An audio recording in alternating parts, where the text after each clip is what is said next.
বঙ্গবন্ধু শেখ মুজিবুর রহমান একবার বলেছিলেন, মানুষের যখন পতন আসে তখন পদে পদে ভুল হতে থাকে। তবে তিনি হয়তো ভাবতেও পারেননি যে তার নিজের কন্যাই একদিন তার এই উক্তি অক্ষরে অক্ষরে প্রমাণ করে দেবে। শিক্ষার্থীদের কোটা আন্দোলনের শুরু থেকে দম্ভ ও স্বৈরাচারী মনোভাবের ফাঁদে পড়ে একের পর এক ভুল সিদ্ধান্ত নিতে শুরু করেছিলেন শেখ হাসিনা। সেই ভুলগুলোই আজ তাকে ক্ষমতা ছেড়ে চোরের মতো পাশের দেশে পালিয়ে যেতে বাধ্য করেছে। তবে কোন ভুল সিদ্ধান্তগুলোর কারণে ক্ষমতা হারালেন দেশের ইতিহাসের অন্যতম সমালোচিত এই স্বৈর শাসক, চলুন জেনে নেওয়া যাক। ছাত্র আন্দোলন শুরু হওয়ার পর শেখ হাসিনার প্রথম ভুল ছিল ছাত্র সমাজের শক্তিকে অবজ্ঞা করে কোটা সংস্কারের প্রতি বিন্দুমাত্র গুরুত্ব না দেওয়া। চাইলেই তিনি আন্দোলন থামানোর লক্ষ্যে শিক্ষার্থীদের কোটা সংস্কারের আশ্বাস দিতে পারতেন, তবে তা না করে শেখ হাসিনা দমন পীড়নের পথ বেছে নিলেন।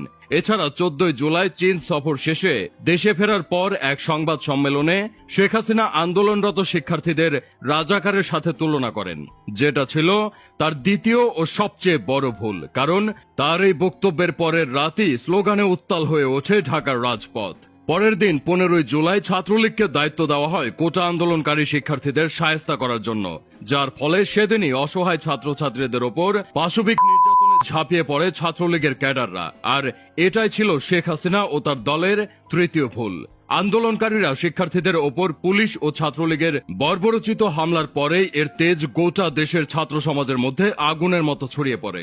গোটা বাংলাদেশের অগণিত ছাত্র জনতা বৈষম্য ও দুঃশাসনের বিরুদ্ধে রাস্তায় নেমে পড়ে। ছাত্রদের মধ্যে ছড়িয়ে পড়া সেই বিপ্লব ধ্বংস করার লক্ষ্যে শেখ হাসিনা শেষমেশ নিরস্ত্র শিক্ষার্থীদের ওপর পুলিশকে গুলি ছোড়ার হুকুম দেয়, যা ছিল শেখ হাসিনার চতুর্থ ভুল। স্বৈরাচারী শেখ হাসিনার ইশারায় আন্দোলনরত শিক্ষার্থীদের ওপর লেলিয়ে পড়ে পুলিশ ও ছাত্রলীগের গুন্ডারা। নির্বিচারে প্রাণ হারায় শত শত আন্দোলনকারী। ফেসবুক ও অন্যান্য সামাজিক যোগাযোগ মাধ্যমে হাসিনা সরকারের এই পাশবিকতা বহির্বিশ্বে ছড়িয়ে পড়তে শুরু করে, যার ফলে তিনি 18 জুলাই সারা দেশের ইন্টারনেট সংযোগ বন্ধ করে দেন, যা ছিল তার পঞ্চম ভুল। কারণ ইন্টারনেট বন্ধের ফলে সারা দেশের সাধারণ জনগণের পাশাপাশি প্রবাসীদের মাঝেও চাপা ক্ষোভ তৈরি হয়। শেখ হাসিনার ষষ্ঠ ভুল ছিল কারফিউ জারি করে মিথ্যা মামলা দিয়ে হাজার হাজার শিক্ষার্থীদের গ্রেফতার করা। তাছাড়া ছাত্র দেখলেই তুলে নিয়ে যাওয়া ও ফোন চেক করার মতো ঘৃণ্য কার্যক্রম পরিচালিত হয়েছে শেখ হাসিনার নির্দেশে।